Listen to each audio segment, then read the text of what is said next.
Здравствуйте! Эти чудные белые розы, конечно, для вас. Нарвала их в своем саду, слегка покалечилась. И это моя очередная программа в рубрике «Вопросы и ответы». Вы спрашиваете, я отвечаю. Вы не спрашиваете, а я все равно отвечаю. И план такой. Есть ли у нас план? Ну, конечно. Я предлагаю тему, рассказываю, что думаю об этом, а потом вам гадаю. Отвечаю на вопросы и комментарии, которые вы прислали к прошлым программам. Как вы помните, в последних 3 программах мы обсуждали гремящий на весь мир судебный процесс между великим Джонни Деппом и его почти уже тоже великой бывшей женой Эмбер Хёрд. Но мы обсуждаем этих людей не просто так, не как досужие сплетники, а мы обсуждаем предметно для того, чтобы на примере вот этих вот других людей, известных всем или многим, чему-то научиться в своей жизни. И в предыдущих программах я рассказала, что Эмбер Хёрд в лице Джонни Деппа потеряла, утратила, пропустила, как хотите, самого лучшего мужчину в своей жизни. Я продолжаю на этом настаивать. И самую большую любовь в своей жизни. А также я сказала, что почему это случилось. Эмбер Хёрд потеряла Джонни Деппа, потому что слишком много, часто, не к месту и без повода применяла в отношениях средства эмоционального насилия. Ну а сегодня тема программы, вам покажется, что она не связана с предыдущей. На самом деле отчасти связана. Тема программы сегодня служебный роман. Я думаю, что многие эту тему проходили, у многих в жизни были служебные романы, а может быть они не состоялись, и вы до сих пор об этом сожалеете. Что навеяло? Почему вдруг я решила?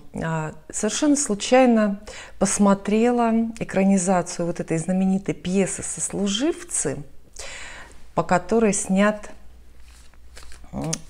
нами любимый всеми фильм «Служебный роман». Да, вы знаете, фильм «Служебный роман», но, может быть, для молодых зрителей я немного расскажу. Там такой сюжет. Фильм этот 76-го или 77-го года, очень-очень популярный. В главных ролях там Алиса Фрейндлих и Андрей Мягков.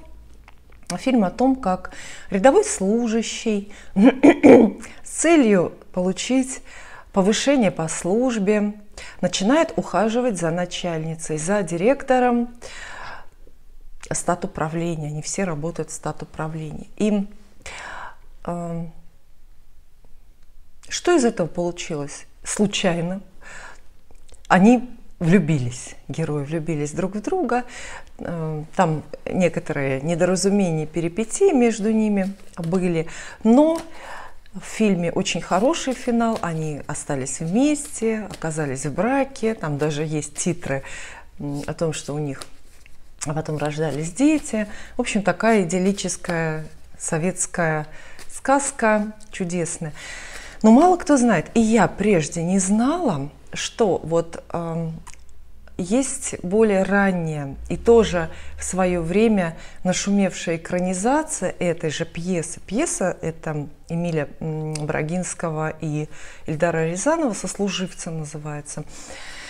И, по-моему, в 1971 году вышел на голубые экраны в Советском Союзе телеспектакль по этой же пьесе. Те же самые герои, абсолютно те же фамилии, те же реплики, тот же сюжет, но только другие декорации и другие актеры. Если вы не видели эту экранизацию, вот пьесы «Сослуживцы», посмотрите. Мне кажется, это интересно вот людям, конечно, старшего, больше поколения, сравнить фильм «Служебный роман» и этот, ну, тоже как бы служебный роман. Что мне бросилось в глаза? Ну, это болезнь советского кинематографа, мне кажется, такая вечная, неизлечимая. Актеры, исполнители главных ролей очень сильно старше своих персонажей. Народ еще в ту пору не оправился от 50-летнего Пьера Безухова, да, в исполнении Сергея Бондарчука. И вот мы тут видим Новосельцева, которому по сюжету 36 лет. Играет его 52-летний актер, друзья. И причем это не актер пожилой, который, ну, вот так хорошо сохранился, что ему подходит роль молодого. Нет, это такой стопроцентный, конкретный 52-летний мужчина, в исполнении которого, конечно, вот эти вот все прыжки и страсти выглядят, ну, как минимум, жалко, да, странно. Калугину там тоже играет актриса, которой, по-моему, 53 года, но она там как-то гармоничнее смотрится. Женщина очень красивая, поэтому ладно, можно на это закрыть глаза, но просто я не согласна с выбором актера на роль Новосельцева, потому что, ну, во-первых, вот актер значительно старше, а во-вторых, Новосельцев при всем его, ну, как бы убожестве, да, он же преподносится в начале фильма как убогий, такой затюканный, вообще задолбыш, рядовой служащий, которому вечно не хватает денег, неудачник в любви и в карьере. Но при всех этих недостатках он должен быть хотя бы симпатичный, да? Мы должны поверить, что Калугина в него влюбилась, она его ненавидит вначале, брезгует, презирает, но чтобы она в него влюбилась, у него должна быть какая-то внешняя привлекательность. Ну, мне так кажется.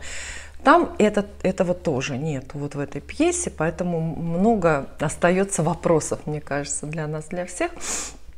Вот. И нас интересует сегодня сюжет. Вот пьеса называется «Служивцы», фильм известный называется «Служебный роман». Мы с вами говорим о служебном романе. Казалось бы, как это связано с Джонни Деппом и Эмбер Хёрд? На самом деле связано. Во-первых, второстепенная, то есть поддерживающая тема, второстепенный сюжет в этой пьесе как раз про эмоциональное насилие. Все вы помните, да, Оленьку Рыжову или Оля, это подруга Новосельцева, которая с ним там за соседним столом сидит. И как она домогается вновь прибывшего зама Юрия Григорьевича Самохвалова, с которым они когда-то прежде учились и имели какой-то короткий роман. Она пишет ему письма, причем в этих же письмах признается, что сама понимает, как ему это неприятно.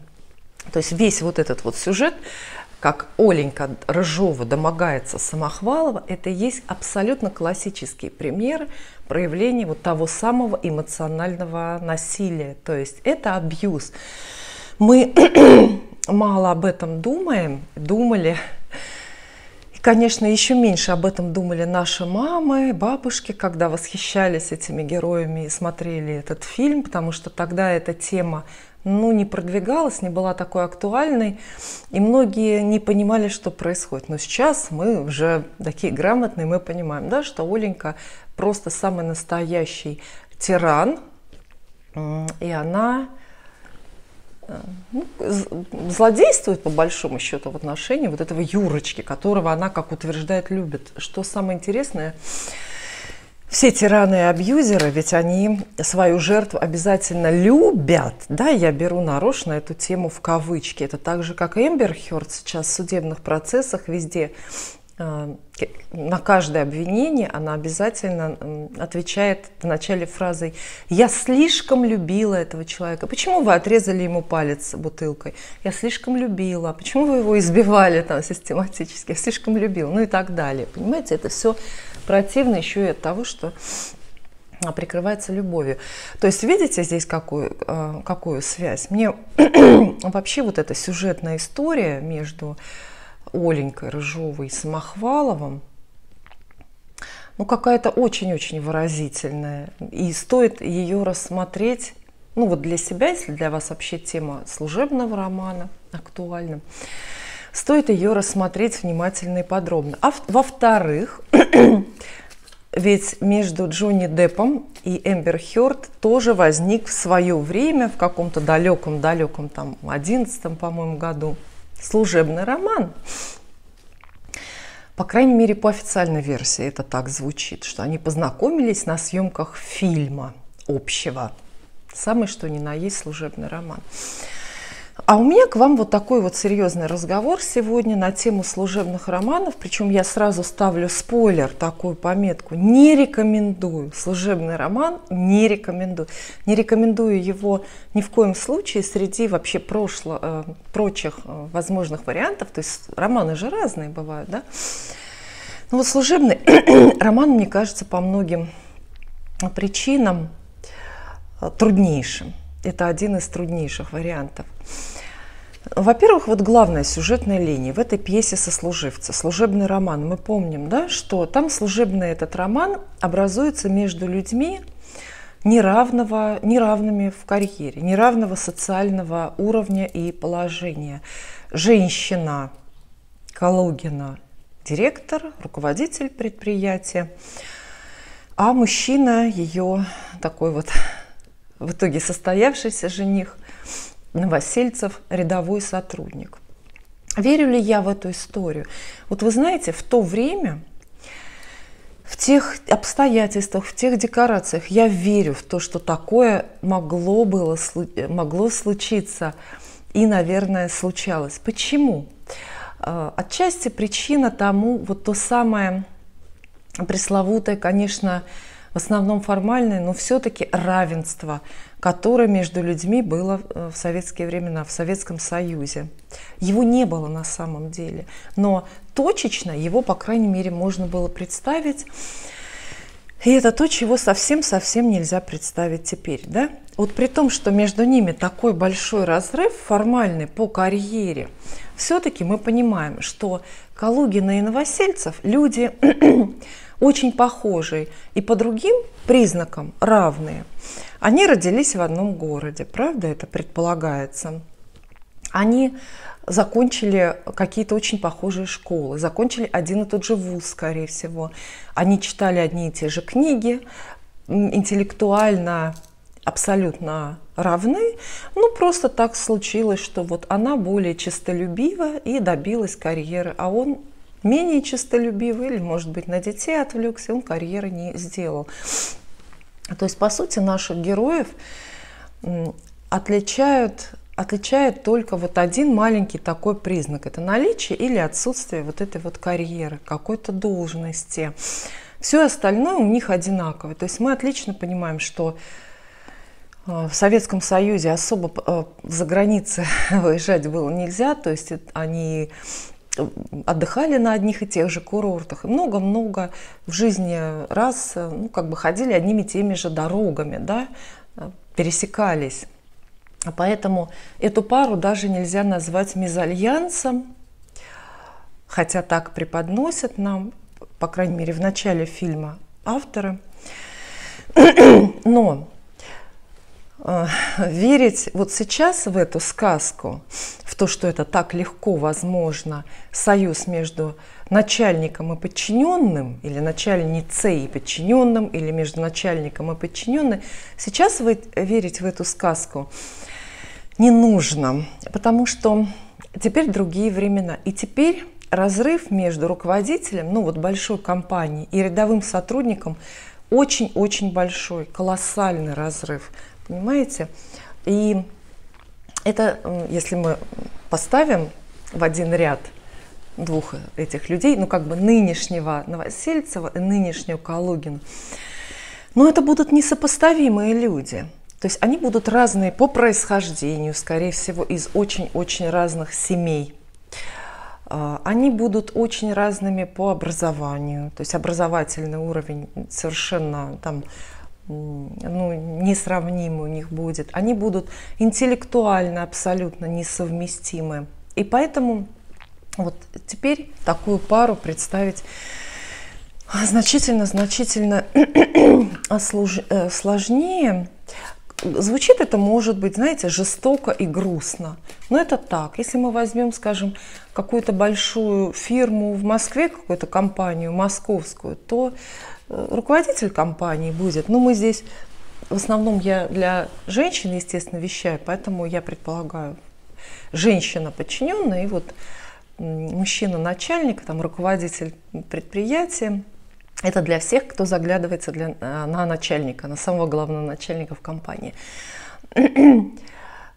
Начальник будет, скорее всего, местным, который родился в Москве и такой москвич в 5-м поколении, учился в Москве, родители его учились и имеют связи в Москве. Вот. А подчиненная девушка, скажем, женщина, будет почти вероятно приезжая с проблемами жилищными, эмоциональными, материальными в первую очередь, там я не говорю про эмоциональные, но с материальными определенными ограничениями. Если не проблемы, то это вот ограничения. Потом эти люди, скорее всего, очень в разных местах учились, отдыхали, путешествовали совершенно разными дорогами, да? То есть вот нет пересечений, общечеловеческих, общегражданских нет пересечений. И происхождение ведь очень важно. Вот как представить, подходит вам человек или нет?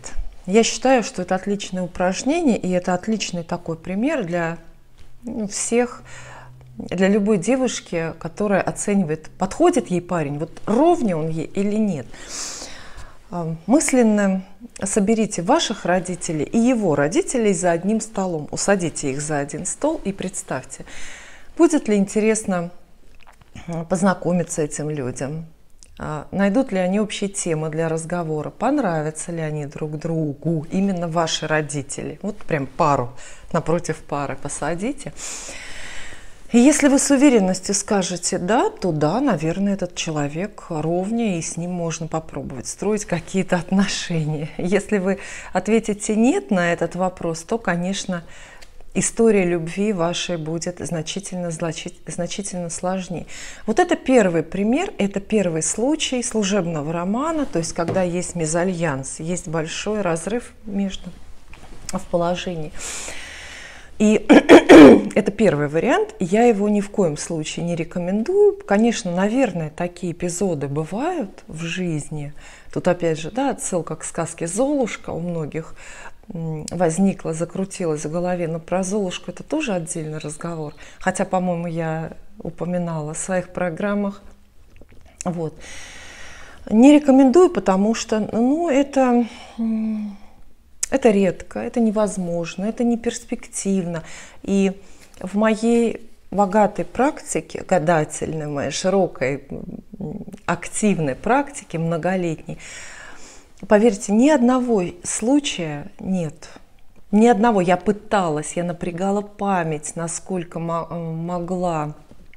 И не смогла вспомнить ни одного случая, чтобы состоялся вот такой счастливый роман между, скажем, директором фирмы и рядовой сотрудницей, которая вот там недавно пришла работать, или тем более, если давно она там работает. Но нет, не бывает такого. Это все фантазии, лотереи. Кстати, по поводу Золушки тоже, если уж мы коснулись, то надо рассказать. Почему я Золушку вспоминаю? Потому что часто, если я продвигаю вот эту тему неравенства людей, социального неравенства, нет-нет, да в комментариях где-то мелькнет такое, что «а как же случай? А как же Золушка? Вот Золушке же повезло с принцем». Но, дорогие мои, надо учитывать, что Золушка не девушка с рабочей окраины, она не крестьянка. Золушка – дворянка, она благородного происхождения. И она оказалась на этом королевском балу по праву рождения. Она имела право там быть. Там была ее мачеха, там были ее сводные сестры, понимаете? Она просто не попала на бал, потому что вот у нее шизофреничка мачеха попалась, которая из нее сделала прислугу. Но Золушка была образована, Золушка была добра, Золушка имела благородное сердце, благородное происхождение. А фея, та самая, дала ей всего лишь мелочь, пустяк, платье, понимаете, платье и карету. Это вот такие атрибуты богатой жизни, которые можно в наше время легко взять на прокат. Но хороший характер не возьмешь на прокат, да? Благородство души не возьмешь на прокат. Сказка об этом. Не о том, как вот девушка абсолютно с низов, из низов, да, пробилась в принцессы. Хотя почему-то именно так видят, интерпретируют эту сказку, что да, что вот так вот можно, что любая отхватит принца. Нет, Золушка совсем-совсем не любая. И представьте, что мы застаем ее, естественно, в неблагополучный период жизни, когда ее третирует мачеха злая. Но ведь когда была жива ее родная мама Золушки, Золушка сама жила как принцесса, мы это понимаем, да? Она была единственной дочерью в дворянской семье. Ее образовывали, к ней ездили учителя, у нее были там, была прислуга, гувернантки, у нее были лучшие платья, правда? Она жила как принцесса. Потом она оказалась где-то там спящей на куче угля. Но это временно. Этот эпизод нисколько не, не сделал ее глубоко и глубоко другой. Это вот к тому, что вот сказка о Золушке, конечно, очень... Она такая, вот этот сюжет очень популярный, и многих девушек подводит, заставляет мечтать о нереальных, как минимум, вещах, но даже и ненужных вещах, да, потому что мы понимаем, что какой-то девочке по-настоящему из низов, с рабочей окраины, настоящий принц и не нужен.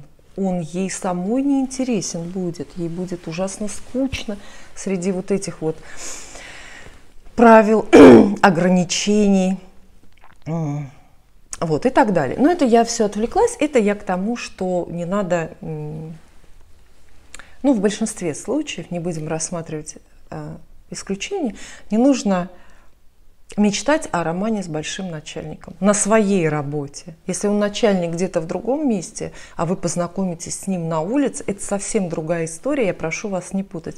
Речь сейчас идет только о служебном романе. Тогда, когда вы работаете вместе в одном предприятии. И второй вариант, более распространенный, но от этого нисколько не проще. Это когда герои наши, да, влюбленные, ну или пара, мужчина и женщина, которые составляют пару, работают на одинаковых позициях. Часто это бывает, да? И наверняка вам нравится или нравился когда-то, или понравится в будущем, завтра какой-то коллега из соседнего офиса или вообще который за соседним столом сидит. И вы подумаете, ну вот, наконец-то судьба сжалилась, и послала мне того самого, и моя вторая половинка оказалась рядом. Мы познакомились на работе. Сейчас мы быстренько начнем роман, поженимся и благополучно будем вместе проживать. Вот от этого я тоже, такой служебный роман я тоже не рекомендую и тоже от чего хочу предостеречь. Первое. Что случится? Почему не получится, почему не сложится счастливого брака, счастливой какой-то семейной истории, служебного романа? Первое, это очень важно. Когда вы выбираете вот такого близкого парня на работе, которого видите каждый день, у вас абсолютно точно случится ошибка в выборе объекта. Вы этого парня выберете не потому, что он там что-то всколыхнет, не потому, что он самый лучший, самый благородный, самый добрый, или самый красивый, или самый щедрый, неважно. А вы его выберете только потому, что он самый близкий, а значит доступный. Понимаете, да? То есть вот возникает такая иллюзия доступности. Человек, потому что он никуда не девается, вы его в любом случае каждый день видите, вы к нему привыкаете. И кажется, что вы его хорошо знаете, потому что, ну, каждый день наблюдаете, там, не знаю, что он ест, как он говорит, как он относится к работе и так далее. Но вы за ним на край света не ходили, правда? Вы его нигде не искали, никаких не преодолевали ветер, зной, что там еще делают по сказках, да, когда ищут любовь. Вот, никуда не ходили. Мне такая ситуация всегда напоминает, когда мне пишут, а вот это часто, кстати, это частый сюжет, ко мне люди обращаются с вопросами именно про служебный роман. Вот вопросы звучат, ну, либо в самом начале так, что вот у меня есть коллега такой-то, такой-то, стоит ли мне попробовать с ним отношения, вот он мне нравится, или иначе, вот мы начали, я стала встречаться с коллегой по цеху, или третий вариант, мы встречались, а теперь не встречаемся, как мне смотреть ему в глаза каждый день, вот. То есть частая такая история. Но мне вот эта история, когда девушки вот так вот пишут, спрашивают про соседей по офису, напоминает все время кухню в хрущевке.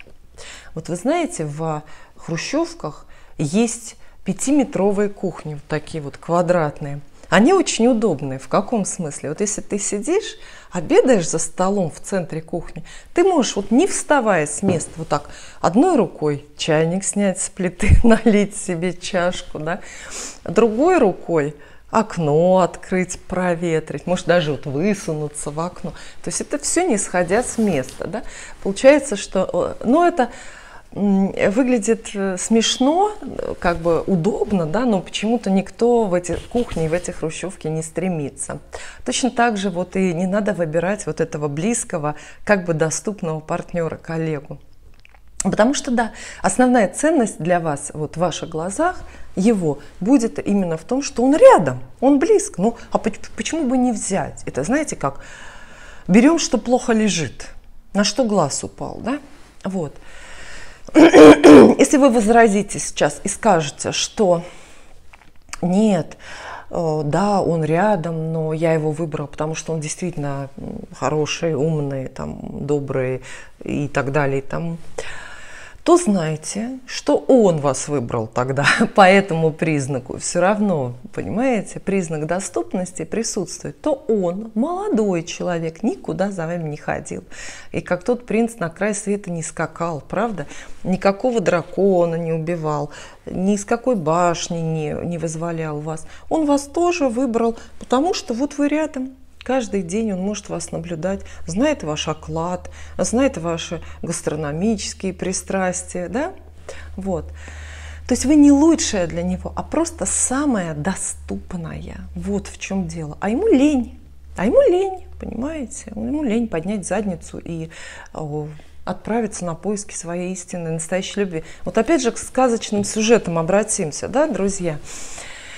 Ну, нет таких сказок, чтобы Иван-Царевич, нет таких сказок, просто нет таких сюжетов. Вот Иван-Царевич с Василисой Премудрой, там, или Прекрасной, не знаю, молотили вместе, лен, да, какой-то, ячмень, молотили вместе, ну и присмотрелись, а почему бы нет, и закрутился роман. Нет, там стреляют из лука, идут за 3-9 земель за этой стрелой, еще куда-то скачут. Спрашивают этот месяц и звезды, как найти мне, как пройти мне к моей царевне и так далее. Понимаете, это же метафора такая не случайная, да? Это все обозначает определенный путь с определенным опытом, с преодолениями, путь к любви. Это испытание для того, чтобы найти и встретить наконец-то вот того самого единственного человека там. Жениха или невесту.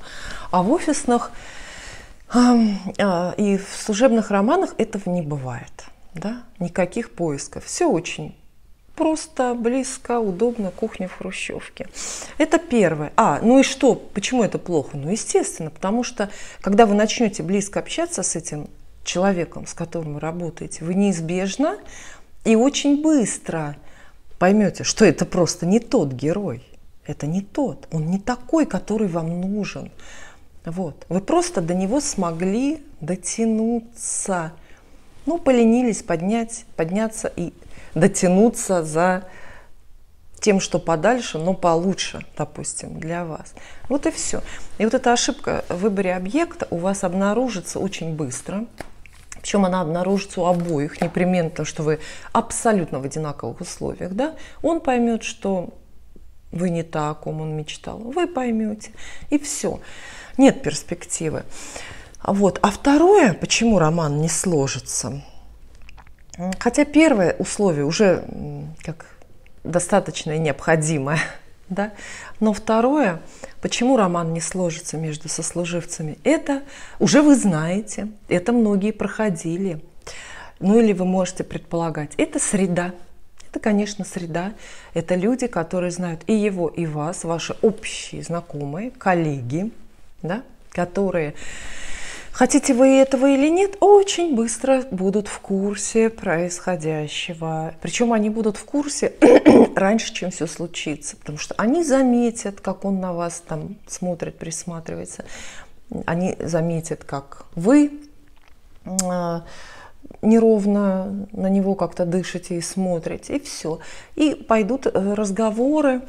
Даже в самой благоприятной среде, я здесь не беру токсичные коллективы, которых полно, да, в которых прям специально люди поссорят вас, вот нарочно, просто чтобы не видеть чужого счастья. Я беру среднюю, скажем, температуру, да, то есть, ну, такой средний доброжелательный коллектив. Они все равно помешают вашему роману. Даже не из худших соображений, а порой из лучших. Скажут что-то вам про него, невинное, казалось бы, а вы все поймете по-своему. А ему скажут про вас. Между вами возникнет непонимание, недоверие. И вы тоже выберете расстаться. А что делать после того, как закончился служебный роман? Если еще и особенно с скандалом, с ссорой и с взаимной ненавистью. Ну вот как, например, у Джонни Деппа и Эмбер Хёрд. Хотя там про ненависть я бы тоже не утверждала. Вот. Что делать? Куда бежать? Как спасаться от дурных эмоций, если вы этого человека, который вам глубоко не симпатичен теперь, вы этого человека все равно вынуждены каждое утро в 8 утра на проходной наблюдать. Да? А хуже ведь еще то, что разговоры продолжаются. И с еще большим рвением коллеги ваши обсуждают вас уже как бывших. Да? Почему расстались? Как-то особенно с пристрастием вас рассматривают. Вот и все. Вот и все. Вот эти вот внешние объективные обстоятельства тоже вам не дадут, ну, не встречаться нормально, не нормально расстаться, не остаться друзьями даже, понимаете, после этого. Вот по этим двум причинам,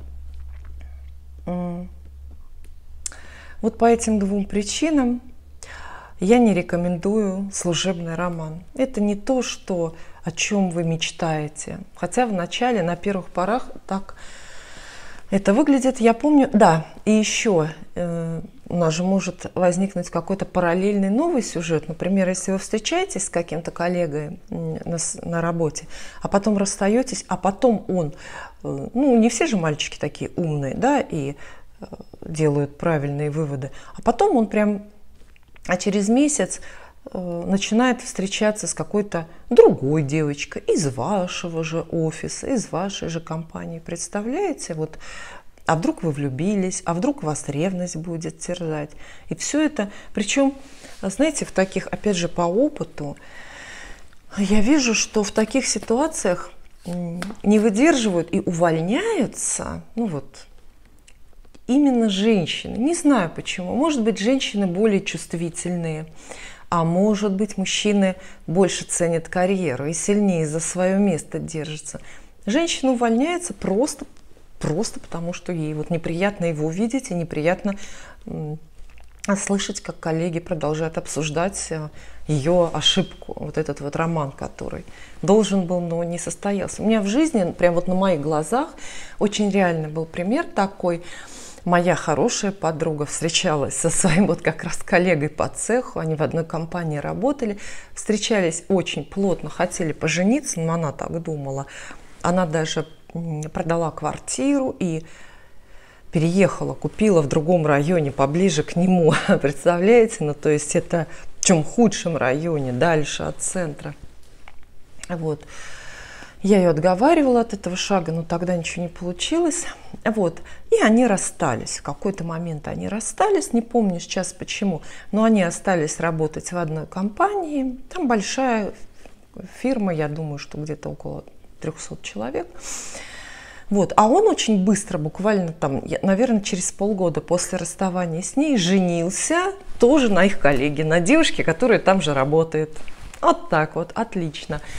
И у них быстро родился ребенок, они, так знаете, показательно счастливо жили, то есть вот эта вот новая пара. А моя подруга вот осталась как-то вот за бортом этой истории. Но интересно, что она не уволилась абсолютно. Она справилась, она по-настоящему действительно страдала, причем и как от ревности, ощущения отверженности, так и от бесконечных сплетен, потому что это очень муссировалось в деталях, вся эта история. Вот. Но она не уволилась, она благополучно осталась работать, и она как-то в итоге ну вот справилась, она переборола эту тему. Но у нее такой вот сильный, наверное, характер. Вот что я хотела вам сказать про служебные романы. Видите, в обоих случаях, да, во всех случаях служебные романы я вам не рекомендую. Не то, чтобы я прям, знаете, тельняшку рву, вот грудью лягу, чтобы у вас не было служебного романа. Ни в коем случае. Я вас всего лишь предупреждаю ну, о трудностях или вот об ошибках, которые для вас-то пока не очевидны, потому что я смотрю со стороны, как бы сверху, абстрактно, да, холодным глазом, непристрастным. Вот.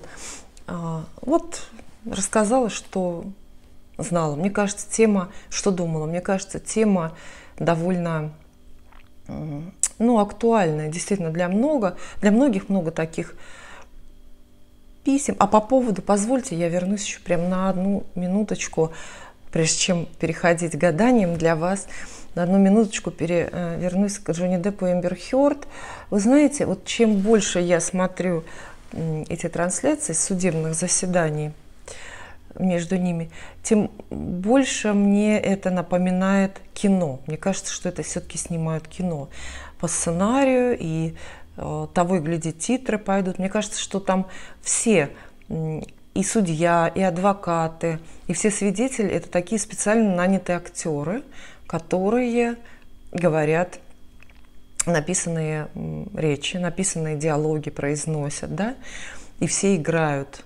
И Джонни Депп, когда входит в здание суда, да, он только из машины выходит, там аплодисменты, крики, то есть фанаты окружают здание суда.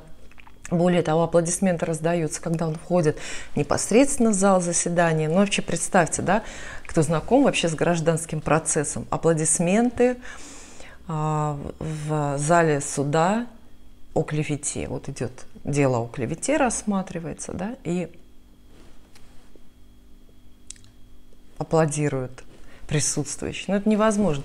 Поэтому мне кажется, что это какое-то тоже кино. Мне кажется, что у меня даже есть догадка, что это очень сильно умно поступает с целью и много наваривается вот какая-то телекомпания, ну, Disney, скорее всего. Это все как предыстория, такой пролог, чтобы побить рекорды по кассовым сборам за какие-нибудь новые «Пираты Карибского моря», которые в итоге все-таки снимут с Джонни Деппом.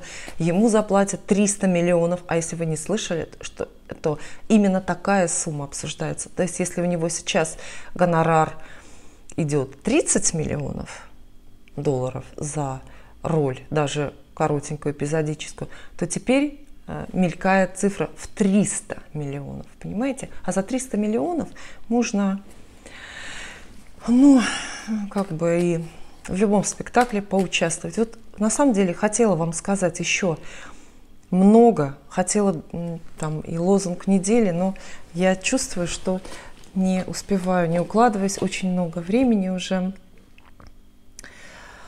Тогда будем чаще встречаться. И теперь я гадаю. У меня Таро поиска я взяла сегодня, ну, чисто произвольно, знаете, схватила со стола хорошие карты, довольно откровенные. Вам показывать, называть не буду. Знаете, во-первых, я это не люблю. Я считаю, что это очень популистская история, когда мы, вот здесь вот все гадалки на ютубе достают карты и говорят: о, туз кубков, да, вот, и что эта карта значит. Это не надо, потому что когда бы гадалка, если кто-то ходит к гадалкам таким настоящим, когда бы гадалка вам карты называла, да вы их и не увидите, эти карты, ну, там где-то их подсунет так сама по столам, скажет тебе, что думает, и с Богом отправит. Немножко популистски выглядит, а мне просто жалко времени, да, вашего, поэтому я буду смотреть карты, вам говорить просто ответ там, и этого достаточно, вам придется поверить мне на слово. Ну, а кто хочет название описания карт, пожалуйста, смотрите гадания на месяц, например, или гадания какие-то тематические, которые в альбоме Таро на каждый день у меня есть. Первый вопрос. Спасибо, что гадаете для нас. Я бы хотела задать очень важный вопрос для меня. На работе, Дора, это пишет Дора, на работе появилась возможность перейти работать в другой отдел. Боюсь, что не справлюсь и привыкла к текущему коллективу, но все же не так гладко и тут. Спросите, пожалуйста, карты, будет ли новое место лучше теперешнего или лучше остаться на своем прежнем рабочем месте. И открываем дальше. Заранее спасибо. У вас всегда такие расклады точные для меня. У вас настоящий талант. Спасибо, Дора. Очень я признательна вам за ваши похвалы, за ваше внимание. Итак, мы гадаем Доре. А вы можете присоединиться, если у вас аналогичный вопрос. Если вам тоже что-то, какое-то место предлагают, и вы не знаете, хорошее оно для вас будет.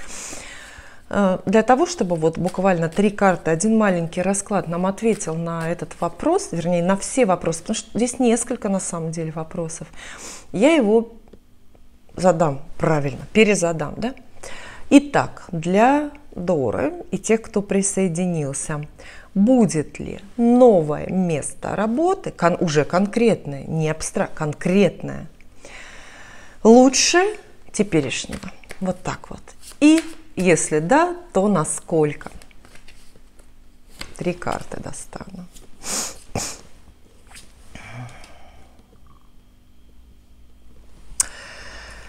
Карты говорят, безусловно, да. Да, карты говорят да. На новом месте будут больше платить. Коллектив там окажется не хуже, а может быть даже лучше. Более сплоченный коллектив и более заинтересованный в командной работе или именно в коллективном успехе. Кроме того, карты торопят, говорят, что это хороший шанс для вас и откладывать не нужно, то есть вам нужно поторопиться, решиться как можно быстрее. Следующую возможность придется как бы долго ждать. Да. Вот. И с этим новым местом работы, с этой новой должностью даже в вашу жизнь придет некое, ну знаете, новое качество, какое-то волшебство. То есть вы получите не только очевидные, предполагаемые бонусы, ну деньги, там, лучший статус, лучшую карьеру, не знаю, что еще там может быть, да? Не только это вы получите, но и что-то еще очень ценное для вас, чего теперь нету, но о чем вы даже и не догадываетесь, и не предполагаете. Поэтому, да, карты говорят, да, однозначно, идите, будет лучше. Какие-то даже деньги большие вас ждут.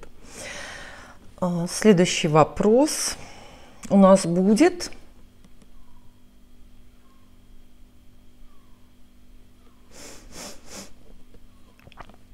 Я здесь отмечала и помечала вопросы, но что-то я не нахожу этого. Ага, гадание на желание у нас будет. Солнечная дева спрашивает.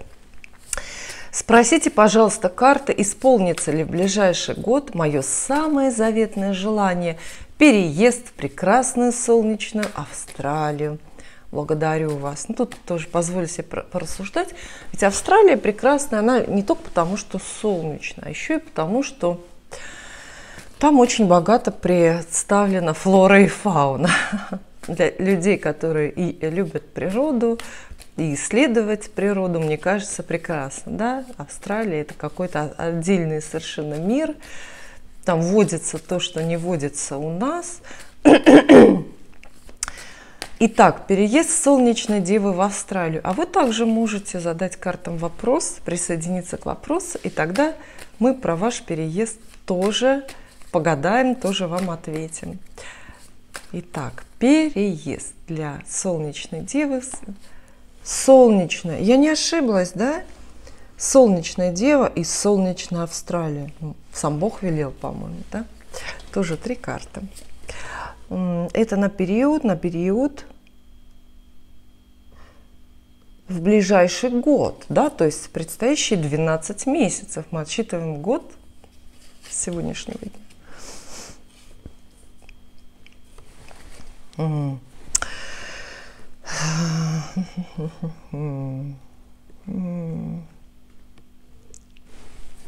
Дополнительную карту еще одну достану.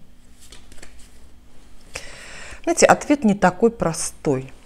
Не такой простой. Сказала бы я нет. Возможно, что и нет, да, но карты советуют вам очень поторопиться. То есть с вероятностью, скажем так, ну прям вот 50 на 50, а это хорошая вероятность, это хорошие шансы, ваш переезд состоится. Но плохие новости в том, что если он не состоится теперь, вот и в этот период, в течение года, он может не состояться вообще потом очень-очень долго. Поэтому карты вам советуют стараться и, насколько возможно, торопить все-таки эти события. Вы должны очень деятельно к этому вопросу подходить, и находить ресурсы, находить средства, возможно, деньги, которых сейчас вот не достает. И это прям нужно, знаете, вот как-то вот своими руками все разгребать.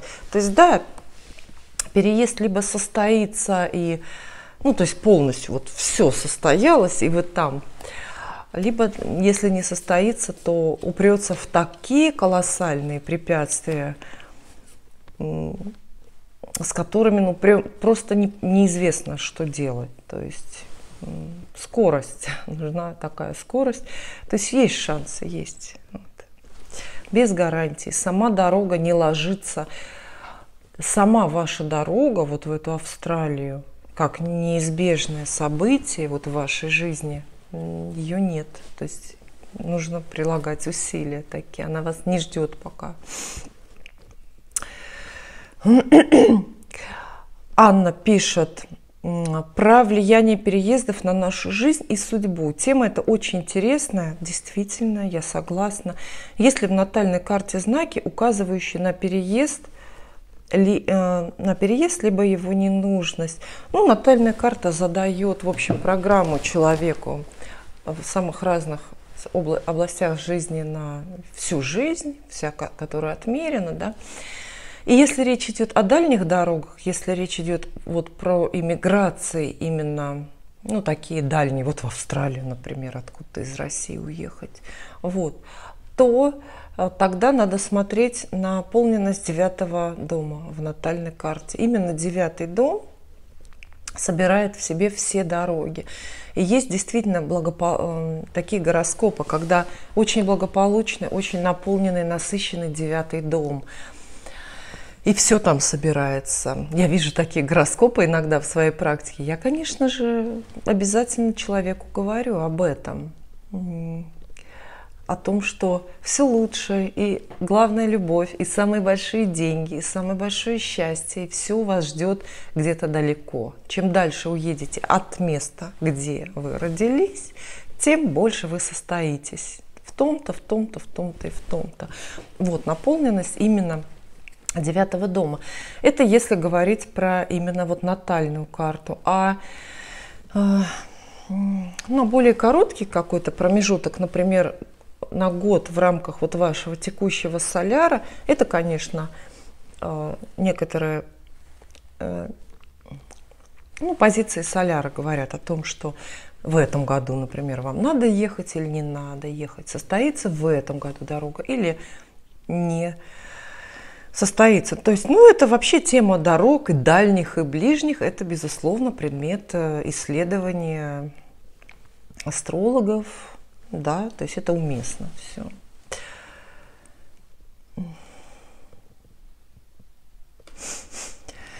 Вот, длинный текст, но попробуем прочитать. Мне кажется, что чем длиннее текст, тем вам интереснее слушать, да, потому что длинный текст – это же чья-то история, может быть, чья-то боль, и много поводов и возможностей параллели с собой, своими ощущениями провести, своей жизнью, судьбой, может быть, да, вот так вот.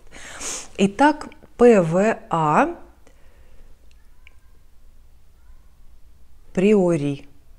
Ну, вот такое, так называется это имя пользователя такое.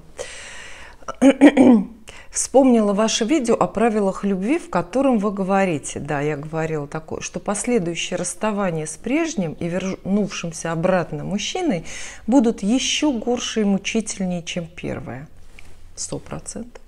Поэтому не возвращаться и не возвращать старые отношения. Восклицательный знак. Анализ моих и чужих подобных ситуаций подтверждает это правило. И я это приняла для себя по умолчанию.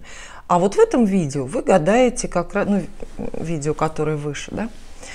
А вот в этом видео вы гадаете как раз на возврат отфутболенных мужчин. А, вот почему я выделила этот вопрос. Думаю, что если мужчина отфутболен, то была причина, и вряд ли потом этот человек станет очень ценным для тебя. Может, я не права, каково ваше мнение? Да, вот это тот случай, когда нужно договориться о значении слов. Помните, да? Всегда нужно договариваться о значении слов. Это такое слово сленговое «отфутболила». Мы говорим, я его отфутболила. Но, понимаете, у этого слова разные значения могут быть. Да, действительно, если вы отфутболили мужчину, я просто сейчас мучаюсь догадками, как этот абзац, эту тему переведут английские субтитры, да, отфутболили. Надо будет почитать. Вот, если вы отфутболили мужчину осознанно, потому что, ну вот он вам чем-то не понравился, оказался или глупый, или жадный, или безнравственный, или гулящий там, ну, да, и вы осознанно, да, нет, мне такое не надо, то, конечно, такого возвращать не нужно, потому что он за время вашей разлуки явно лучше не стал, да, и все, что вам не понравилось, у него сохранилось, усугубилось еще и с возрастом и так далее. И, конечно, с ним ничего не получится, не надо. А вот если вы этого мужчину отфутболили случайно, не специально, понимаете, а просто от собственной трусости, смущения, неловкости, неумения поддерживать отношения. То есть вы его не четким таким вот ударом отфутболили, да, а просто вот у вас судорога, ножка дернулась, понимаете, и вы вот по мячику-то пинули, отфутболили. Ну, случайно, сами этого не хотели. Вот так же можно еще отфутболить. А мы все люди-то неразвитые, незрелые, слабенькие, все лучше можем. Вот просто, знаете, истерически, в спешке, не разобравшись, отфутболить. Да. Вот с таким, конечно, можно и нужно пробовать, если возникает шанс, понимаете? Как правило, не возникает шанса, потому что такой мужчина смотрит на вас и говорит, да ну истеричка какая-то, чокнутая, обойду-ка я ее стороной. А если он все-таки после вот этой вашей судороги возвращается, значит, возможно, действительно любит, вы ему действительно интересны, вот с таким человеком почему бы не попробовать. То есть тут все в значении слова, конечно, если я кого-то, ну в молодости, конечно, не теперь, осознанно отфутболила, потому что он там, ну, кого я могу отфутболить там, потому что он глупый, например, в основном, да, основной недостаток какой. То, естественно, зачем потом? А если случайно, то почему бы и нет. Ну, просто они не возвращаются. Там второй шанс очень редко бывает, дается. Вот. Дальше. Ольга Драчева спрашивает, стоит ли пользоваться сайтом знакомств для поиска любви, ну, жениха?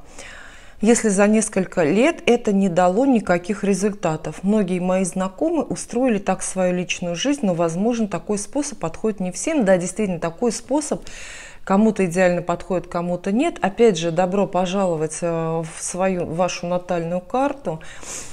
Знакомства в интернете, да, они по большей части относятся, у нас случаются по 11 дому. То есть это наполненность 11 дома в натальной карте, в каком-то текущем вот прогнозе на время у вас 11 дом, который и за вашу контактность отвечает, с одной стороны, вообще предрасположенность к вот этим массовым множественным контактам, в том числе в сети, где-то в интернете, и с другой стороны он притягивает, ну или не притягивает нужных людей, вот там из интернета. В натальной карте можно определить, а в целом же это знаете тоже, если что-то не получается, нужно менять тактику, ну то есть это делать просто по-другому, понимаете, да, если вы вот на сайтах знакомств долгое время у вас не получается, но вы не готовы полностью от этой идеи отказаться, то просто поменяйте подход свой к этой истории, понимаете, подход. Поменяйте сайты, поменяйте, может быть, используйте услуги посредников. Есть такие люди, которые на этом зарабатывают, которые профессионально делают и анкету составляют, и фотографии. Или ищите женихов в каком-то другом диапазоне, географическая местность другая, или, может быть, вы ищете, например, мужчин, которые рядом с вами, да, вот мужчину в России, а вам поможет переключиться вообще на какой-то другой континент, и вы буквально за 2 месяца выйти замуж и счастливо уедете куда-то в другую страну.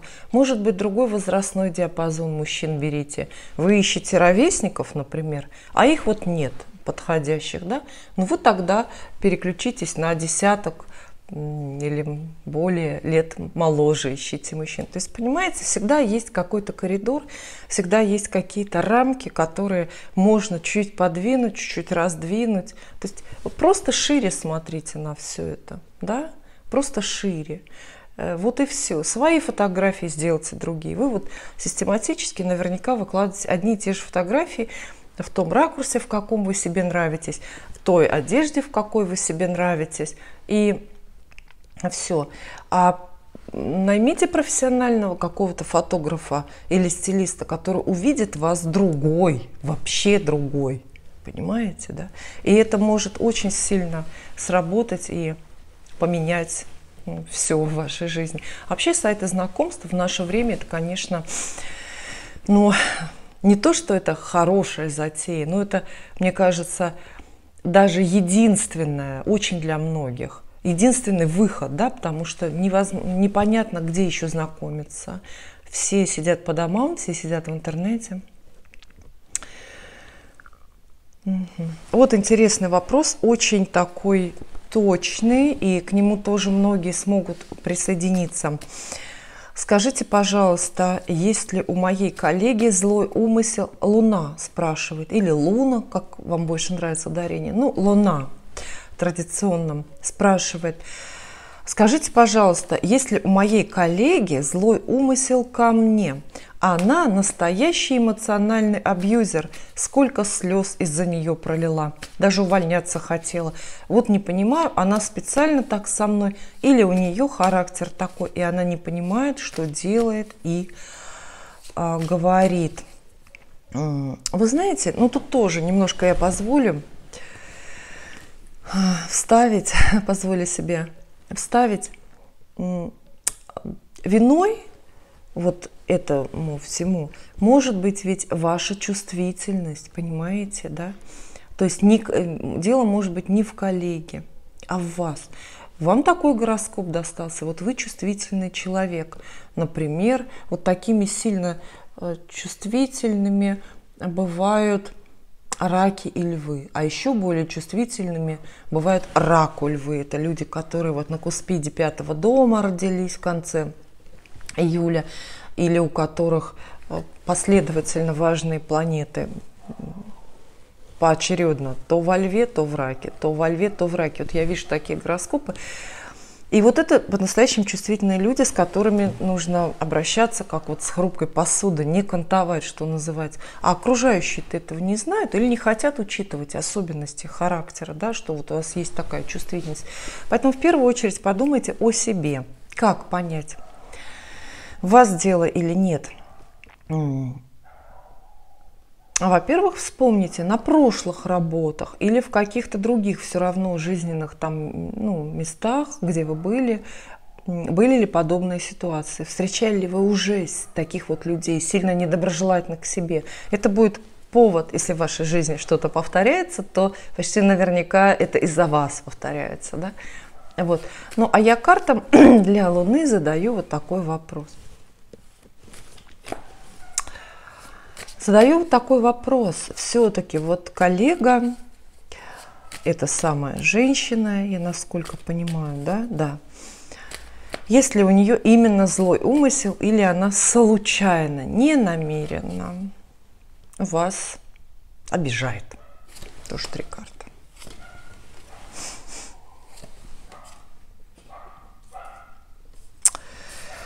Ой, есть злой умысел, да, увы. Как бы я не хотела все вывернуть в другую сторону, да, и всех оправдать. Вот. У нее есть дурной умысел, да, то есть вот эта женщина, из-за которой вы плачете, хочет доводить вас до слез. Ей почему-то постоянные зрители поняли, почему я развожу руками. Ну вот всегда, если я усаживаюсь писать видео, начинается брак по звуку, я это называю, собачий лай, кошачий крик, там, я не знаю, какое-то истерическое пение, стрекотание сверчка и так далее. Все происки бесов опять. Вот. Да, увы и ах.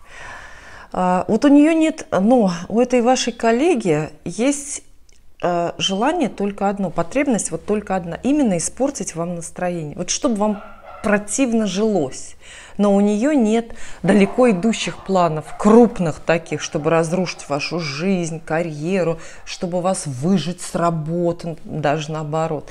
Если вы уволитесь с работы, теперь-то после стольких ее стараний, она расстроится, потому что потеряет вот такого донора в вашем лице. Да, ей же некого будет доводить, ей же не из кого будет кровь пить. Вот, поэтому, не знаю, хорошие это новости для вас или плохие, я даже не знаю, действительно. С одной стороны, плохо, потому что, да, она не отстанет, вероятно, потому что, видите, у этой истории, у этой войны, которую она против вас начала, нет конца, нет повода, да, нет начала, а значит нет конца. Она не успокоится никогда. Нет такого, чтобы она могла получить и успокоиться. Нет, она не уймется. Это война ради войны. Она делает вам дурные эмоции просто ради того, чтобы вы переживали дурные эмоции. Понимаете, это плохая новость, а хорошая в том, что нет большой цели. Нет большой цели. Она не хочет выжить вас с работы или как-то вас серьезно подставить. Вот так. Естественно, возникает вопрос, что делать? Только игнор, только игнорирование. Нет для вас ни одного варианта другого нет. Спастись от ее нападок. Просто игнорирование. Для этого есть и в интернете можно посмотреть и почитать различные практики. Это психологи рекомендуют, и экстрасенсы тоже рекомендуют. Вот так. Только игнорировать, не отвечать. Естественно, самой не затевать с ней ссоры первой.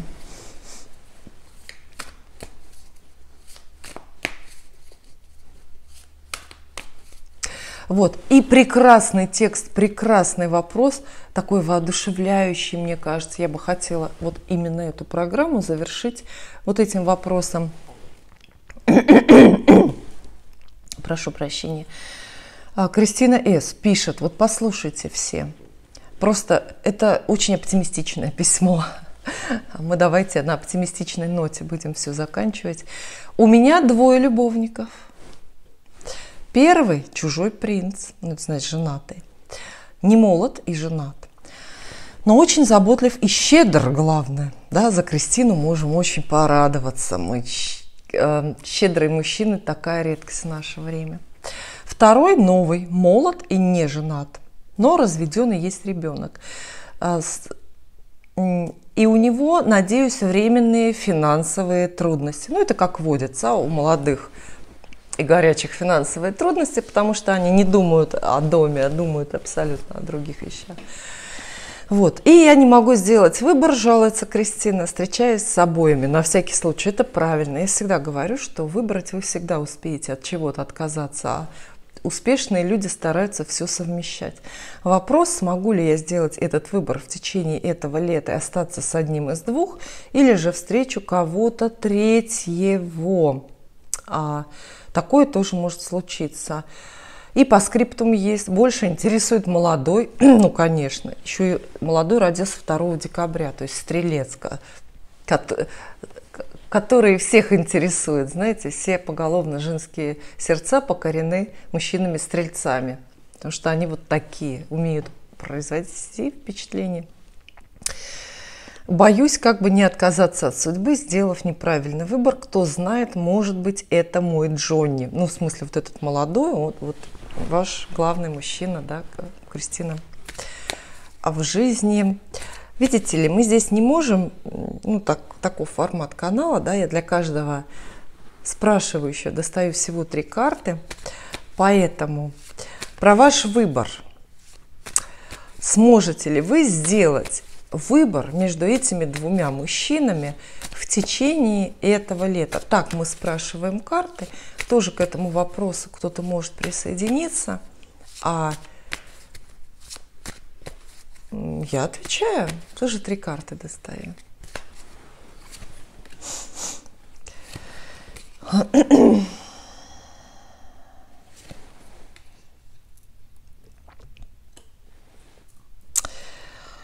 Видите ли, Кристина, я думаю, что вам не придется выбирать.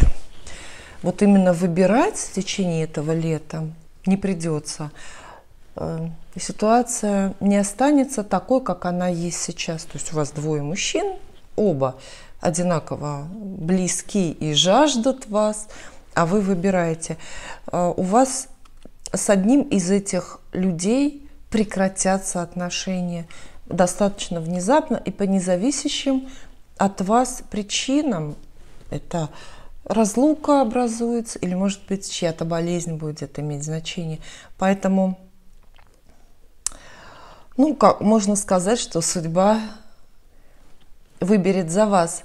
Хотя судьбе всегда виднее, и ее выбор наверняка будет и для вас тоже к лучшему. А я благодарна всем зрителям за внимание. И увидимся в новых программах «Вопросы и ответы».